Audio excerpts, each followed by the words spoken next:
अरबी समुद्रातील नियोजित शिवस्मारक 1 मे पासून सुरू करा या मागणीसाठी आटपाडीमध्ये धरणे आंदोलन. अरबी समुद्रातील नियोजित शिवस्मारक 1 मे पासून सुरू करा या मागणीसाठी सांगली जिल्ह्यातील आटपाडीमध्ये धरणे आंदोलन सुरू करण्यात आलेलं आहे. इंजिनियर आणि सामाजिक कार्यकर्ते महेशकुमार पाटील धरणे यांच्या नेतृत्वाखाली हे आंदोलन सुरू करण्यात आलेलं आहे. आटपाडी नगरपंचायत इमारतीजवळ छत्रपती शिवाजी महाराजांच्या पुतळ्याशेजारी हे आंदोलन होत आहे. मुंबईतील समुद्रातील छत्रपती शिवाजी महाराजांच्या स्मारकाची घोषणा होऊन जवळपास 14 वर्ष झाली.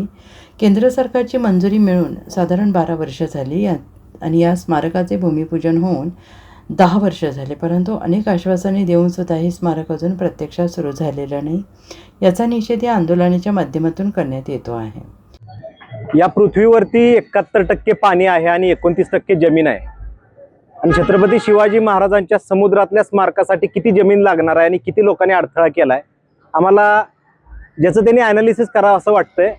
आम्हाला छत्रपती शिवाजी महाराजांचा नियोजित स्मारक जे आहे, जे 10 वर्षापूर्वी ज्याचं भूमिपूजन झालं, जलपूजन झालं, 15-1 वर्षापासून घोषणा चालू आहेत, हे स्मारक लवकरात लवकर सुरू व्हावं यासाठी आम्ही धरणे आंदोलन आटपाडीमध्ये सुरू केलेलं आहे.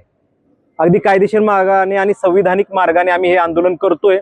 परंतु जर जबाबदार लोकांनी योग्य पद्धतीने याची दखल नाही घेतली तर याचे परिणाम ज्याच्या त्याला भोगावे लागणार आहेत. कारण याचा रूपांतर आम्ही परत वेगवेगळ्या आंदोलनांमध्ये, उपोषणांमध्ये करणार आहोत. आपल्या स्मारकाला विरोध असण्याचं कारणच नाही. किती जमीन लागणार आहे? 71% पाण्यामध्ये आपल्याला समुद्रामध्ये हे स्मारक उभा करायचं आहे. किती जमीन लागणार आहे? कुणी कॅल्क्युलेशन करावं? आणि अशी स्मारकं जगभरामध्ये कितीतरी आहेत, समुद्रामध्ये आहेत, कितीतरी स्मारकं तयार चालू आहेत किंवा बांधणं चालू आहे, कितीतरी प्रोजेक्ट्स आत्ता चालू आहेत समुद्रामध्ये. त्यांना परमिशन्स मिळतात, त्यांना कुठले अडथळे येत नाहीत. मग आपल्या या स्मारकासाठी कोणत्या तरी हेतूनच अडथळा येतोय हे मात्र स्पष्ट होतंय. जे कोणी अडथळा आणतंय त्याच्या मागे कोणीतरी प्लॅन बी म्हणजे जे कोणी अडथळा आणतंय त्याच्या मागे दुसरा कोणीतरी आहे हे मात्र व्यवस्थित लक्षात येतंय लोकांना. आम्हाला त्या भानगडीत पडायचं नाही. आम्हाला आपल्या राजाचं स्मारक मुंबईमध्ये समुद्रामध्ये थाटामाटात भव्य दिव्य हे झालंच पाहिजे आणि हे मान्यच करावं लागेल सरकारला. त्यासाठी आम्ही मागं हटणार नाही. धन्यवाद. Bureau report, SBN Marathi, Sangli.